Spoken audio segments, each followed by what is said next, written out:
Monsieur le maire, mes chers collègues, le patrimoine exceptionnel de notre ville est le fruit d'une histoire, d'événements, de souverains, d'architectes, d'un peuple qui a traversé les époques en laissant une empreinte indélébile sur notre territoire parisien. Même s'il est majestueux à Paris, ce patrimoine n'en est pas moins fragile.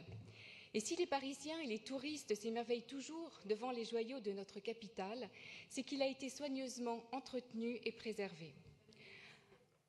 Merci, Monsieur Dubus, de votre silence. Il ne m'entend pas.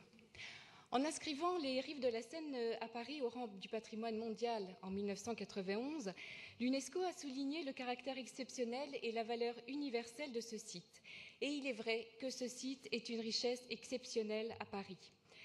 En partant du pont Sully jusqu'au pont Bir Hakeim, ces rives de Seine imposent un éblouissement renouvelé à chaque fois que nous longeons cette Seine si familière qui a fait l'histoire de Paris. En termes de protection du patrimoine, les intégrations supplémentaires proposées dans cette délibération ont un sens, même si les choix effectués relèvent encore d'une certaine imperfection, puisque le pont Mirabeau, classé monument historique en 1975, est toujours exclu de ce périmètre. Sur le principe de la création d'une zone tampon, il conviendra de voir ce qui sera retenu, sachant que la zone rive de Seine est déjà très étendue. Mais elle peut avoir du sens en termes de patrimoine. En effet, à Paris, de nombreuses rues ou aménagements urbains et historiques ont été pensés dans une vision globale de perspective de la ville. Il convient absolument de préserver cette notion de perspective architecturale dans notre capitale.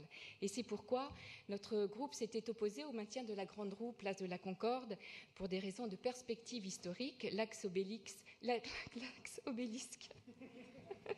Jardin des Tuileries, Champs-Élysées ayant été cassés par la Grande Roue.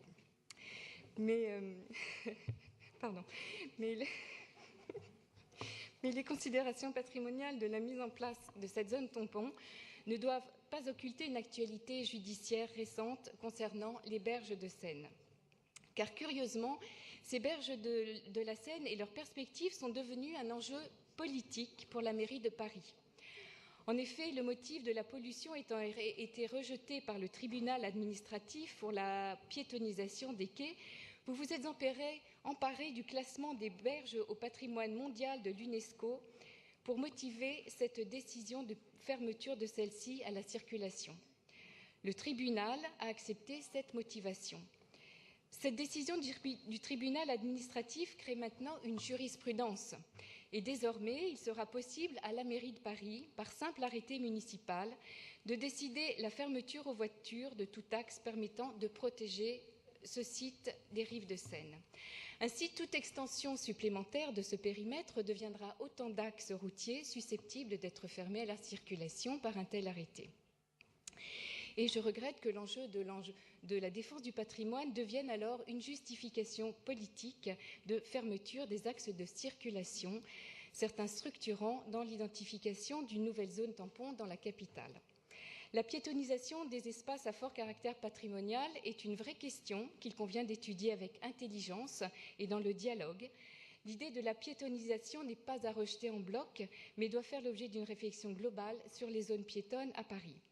Néanmoins, afin de ne pas répéter les erreurs dramatiques de méthode avec laquelle la mairie de Paris a décidé de piétoniser les berges rive droite, il serait bon d'associer à la définition de cette zone tampon les mairies d'arrondissement concernées et des groupes de travail de Paris.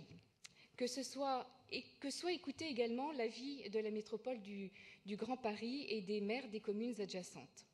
De même, comme le demande notre groupe EDI-Modem depuis de longues années, la ville de Paris ne pourra pas faire l'économie d'un vrai plan de circulation dans la capitale qui prenne en compte cette dimension de protection du patrimoine au regard de la décision du tribunal administratif. Voilà pourquoi notre groupe, bien évidemment, votera pour cette délibération, mais restera très prudent concernant cette délibération et suivra avec beaucoup d'attention la mise en place de cette zone tampon. Je vous remercie.